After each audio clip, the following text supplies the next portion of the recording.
I believe that this nation should commit itself to achieving the goal, before this decade is out, of landing a man on the moon and returning him safely to the Earth.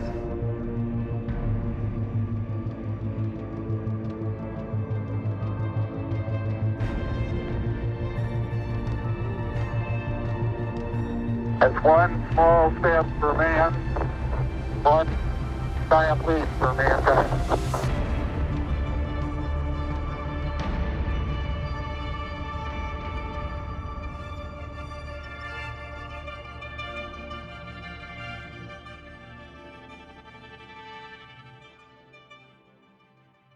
In the late 60s and 70s, the Apollo missions went to equatorial regions on the moon. And that's because in that era, the most important thing was getting to the moon as quickly as possible and kind of doing a scouting mission or a recon mission to understand what is there and to get some science out of it, absolutely. But for us, we will actually be going in the Artemis generation to the south pole of the moon. Landing on the moon is a very important goal, but it is only a means to finding, I don't want to call it a treasure, it's more like a scavenger hunt. We're going to find some very important things on the moon.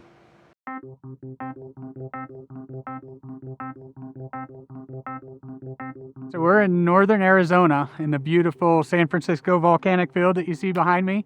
It's a beautiful place out here in the northern Arizona desert. And we're out here at the joint testing, out here at a test called Jet 5. You're coming in real low. Hardware's good. Comm, are we good?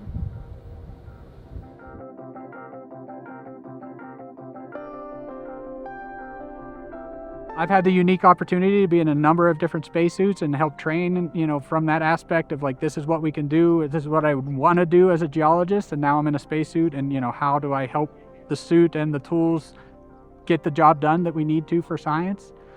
I say there's three things that we're as scientists that are really important for the spacesuit. One is mobility, so like the types of things that the suit can do, kneel and recover and be able to chip rocks and things like that. So we keep a real close eye on the mobility that the suit has. Also the visibility that the suit has, so making those observations that I talked about, being able to observe, see out the bubble, but also the lights that are on the suit, be able to see in the types of environment we expect on the moon. And then also the data that's coming from the suit is super important for science. The communication that the crew is saying, the types of video equipment that's on the suit, and the types of information coming back from the suit also informs science in a major way. So the mobility, the visibility, and then the data streams coming from the suit is really the types of things we keep an eye on for science, and hopefully explore the moon with an incredible piece of hardware that is conducive to meet all three of those needs. And again, this is all for humanity in the complex world that we live in. This is why you should go to the moon, my friend. You have the good words. All right. Thanks for the teamwork. So we're using tools that we have that we've worked out here during the analog. We're trying to use the environment of the moon. The moon and where we're going is very unique, where a lot of the shadows are very long and linear features. So we can use those for guiding ourselves along traverses. We can use those for directions, like a large sundial. So that's very important for us.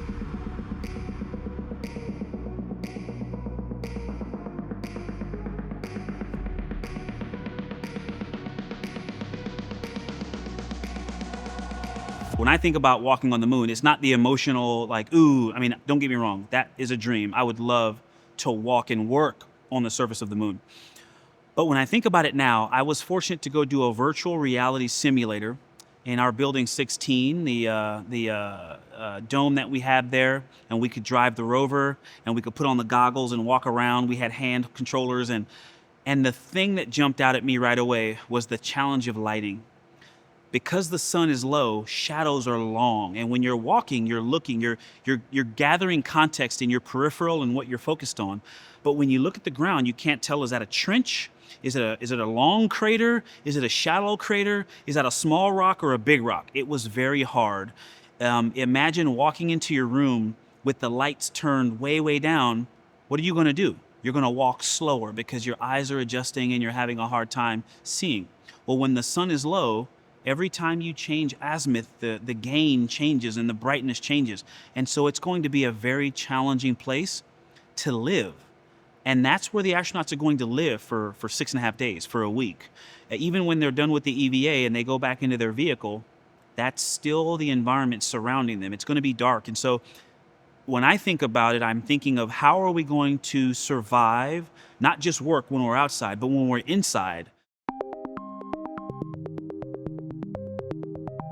Proto Innovations is creating hardware and software technologies like modules, like bricks on this wall, which when they all come together, they could create new capabilities for robotics with a specific emphasis of bringing this idea to the lunar surface. So the vision is that we're making the bricks, we're making the modules that then will be carried on the moon, and then astronauts will assemble them to be able for those bricks to become full systems, rovers or other systems that can work on the moon to do work on different future missions. The moon is a very unique and very challenging environment. It's made up of material that is very loose, almost like talcum powder on the surface, and that is also mixed with a lot of rocks, of different types of rocks and different types of geometries. So the overall environment is very challenging. The materials on the surface of the moon are very challenging.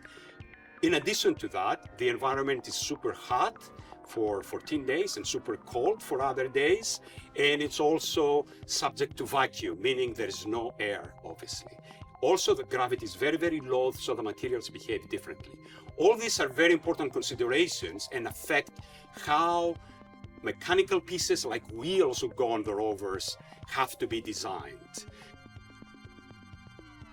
We are designing wheels in a different way, and what we do is, first of all, we make sure that the material we use for the wheel is appropriate and could survive on the lunar surface. In this case, this is an aluminum alloy, a very light material, so this has to be very light, but also this material can take the heat and the cold on the moon, and it will also remain and be stable. It won't break up, it won't fall apart because of the vacuum.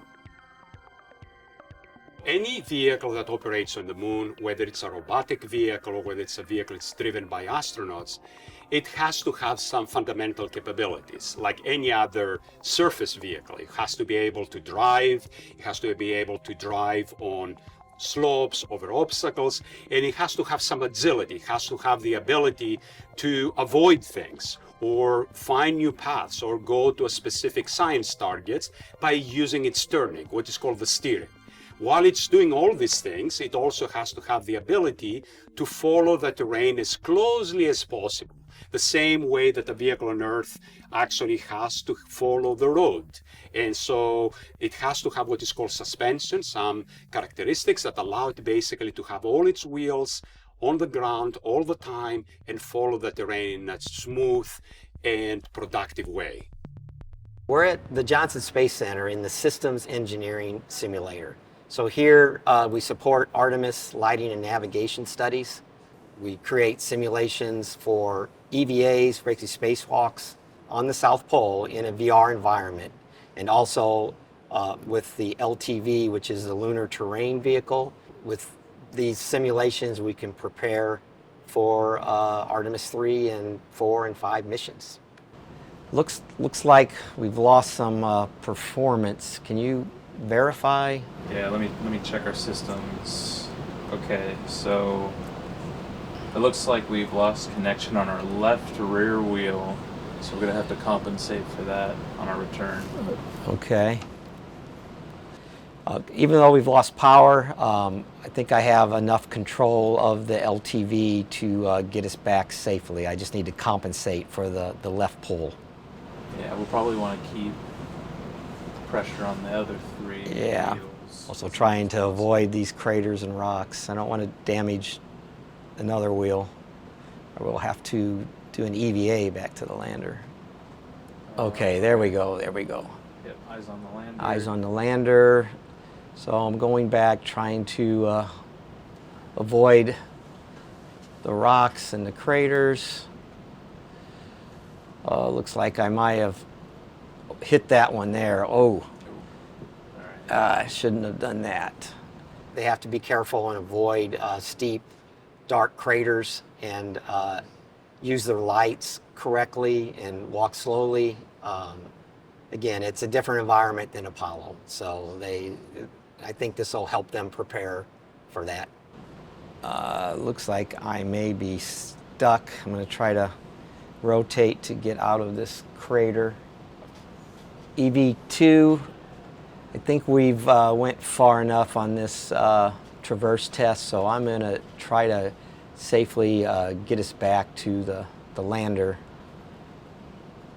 which I think is behind us with, okay, well, it looks like we're going to make it.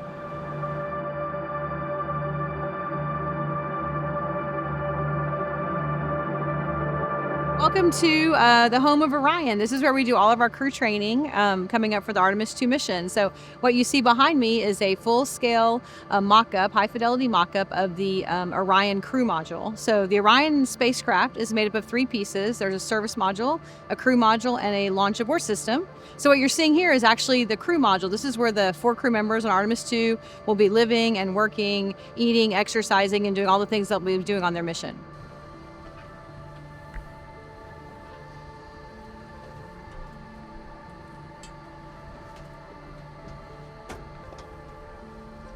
For their mission, the spacecraft's designed to hold 4 crew members for up to 21 days. The actual Artemis II mission is a 10-day mission. We're checking out some new systems that we're flying for the first time. So on this spacecraft for Artemis II will be the first time we fly our environmental control and life support system. So we'll have the 4 crew members, and one of their big jobs while they're on board, they're living in this space, will be to check out the humidity control, the carbon dioxide control, the oxygen system, the temperature systems, and make sure that we are providing them a perfect home away from home on their way to the moon and back.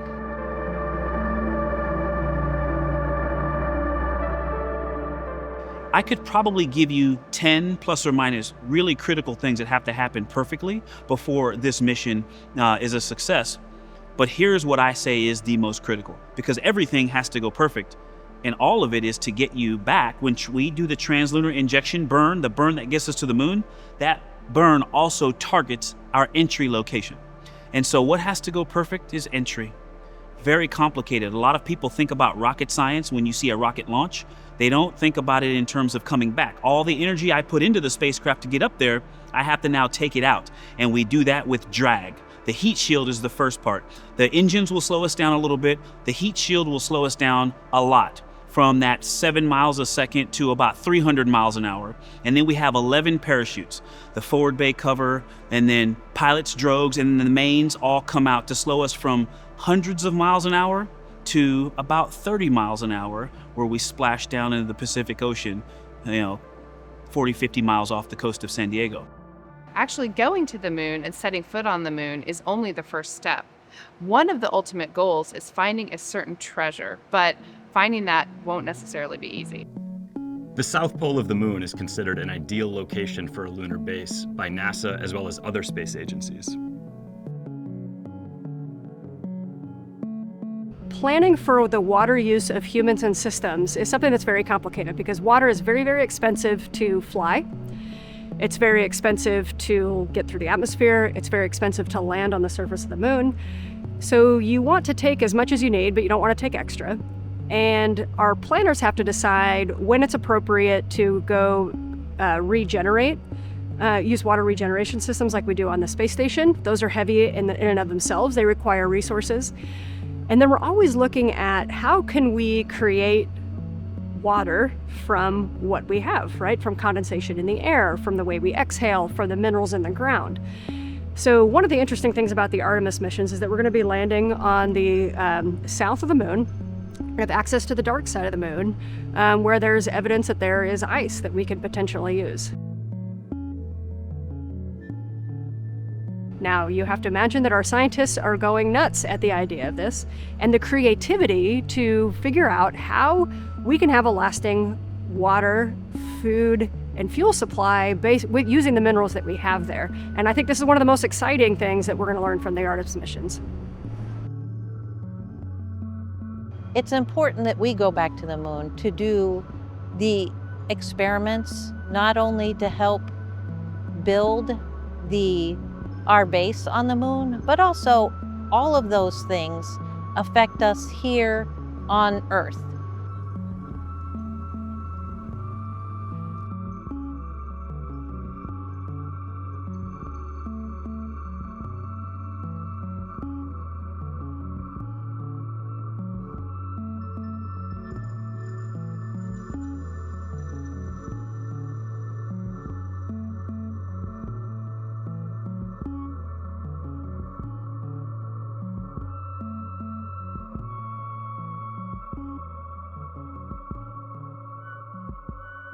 We are in the Vehicle Assembly Building at the Kennedy Space Center.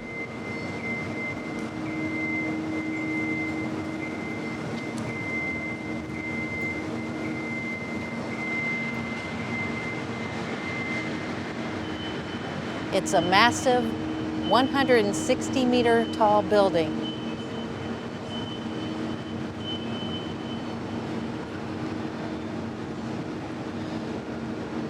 That assembles rockets to go to the moon.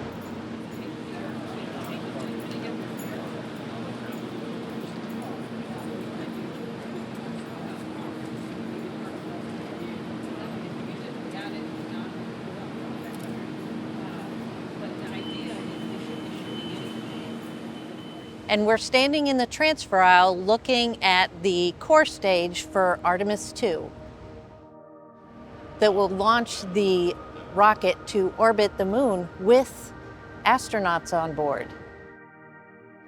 And that will be the first time we're going back to the moon with people.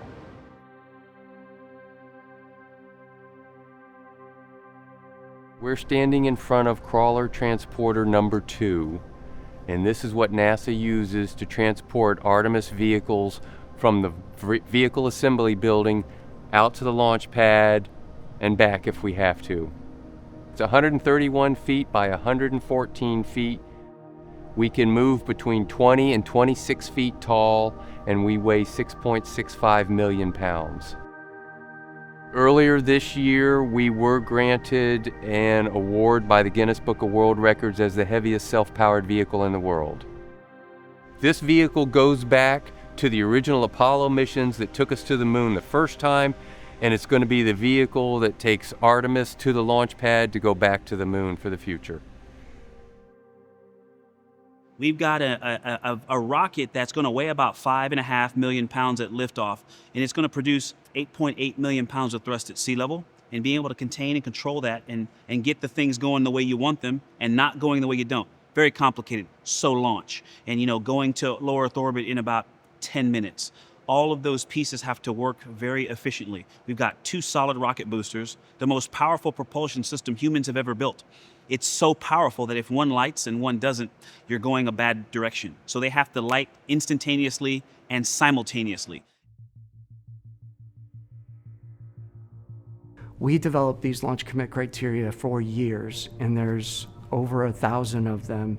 And we are constantly monitoring those requirements and our systems to ensure that we are meeting those requirements through the vast majority of launch countdown. And if any of those measurements, configurations were to go out of that requirement, we would not be able to launch that day.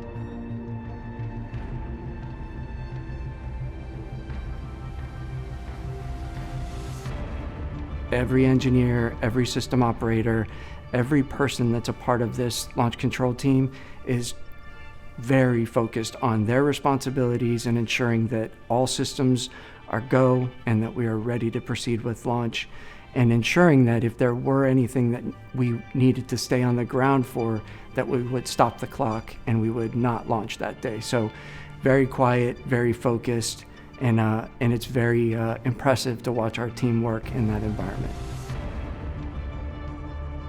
As we've seen, representation, the research shows us, really affects people's ability to dream anything that they can do. And I do hope that this will have that effect on people. When I was on the International Space Station, there were some milestones that were a part of my mission. And for me, the individual aspects of those were so much less important than the idea that we're celebrating that we live in a time where we've decided collectively that we will be more successful if we bring everyone's contributions to the table. If everyone who has a talent and a dream gets to work equally hard to achieve that dream. And to me, that fact, along with the representation of seeing it out there and seeing how much more successful we can be when we have that representation, does have the ability to impact exactly that. It has the ability to allow so many more people to visualize themselves in new and challenging roles, and then to fight for those roles and to work hard to achieve them.